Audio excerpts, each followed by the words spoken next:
Yo, what's going on? Eris Wuju, and I'm going to be talking about why TCM is saved, and here's why. So I think I cracked the code on why the game is saved, although you must know why and how I think it will snowball the game to being a lot better in the future, hence being saved. Just be sure to like the video as we get right into it. So the game is rescued based on the premise that it'll take some time, they listen to community feedback, and we'd get new gaming content. So recently, we just got information on new skins, and these skins are by far the best additions that we have to the game for the characters that we want them for. So I'm not really including like Rush Week in that regard. I think these skins will also improve the player count because people want to use these new skins and people will be eager to see them in action, so it'll help lobbies and queue times. And on a side note, the game is significantly cheaper now than it was in the past.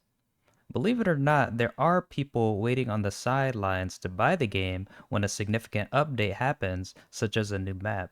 And for the content buyers, they already have more skins coming without further purchasing. Yeah, so for the people that bought the content pass, they're going to want to realize the value and actually use the skins, so people are going to play the game more. And when it comes to those cosmetics, they go live November 26th. And I wouldn't be surprised if they release a significant skin for the family member just days before it goes live, presumably the next big patch. And that family member skin may either and that family member skin may even be that special Leatherface skin from the 2003 movie or a different one.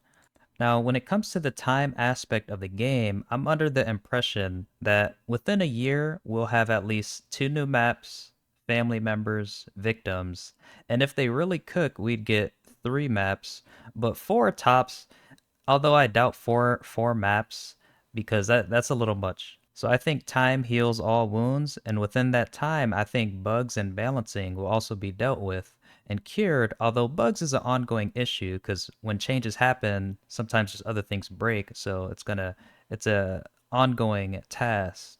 So I think the game will have a smooth sail if they can at the very least just release maps and characters throughout the year, as well as bugs being tame.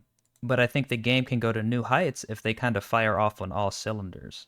They have certain events, they continue to have really nice skins. They invest in an in-game currency later on, as long as they get these other more important things figured out. Because if it is a choice to have an in-game currency, a level cap increase at the sacrifice of new characters and new maps, I don't think that would be good for the game. I think we'll be happy with it. I mean, to a degree, but it really just needs new content and then load that other stuff on the back end, perhaps later on in the year next year. I mean, obviously, in a perfect world, if they can do all of those things, that would be great, but it just seems like they can't do that.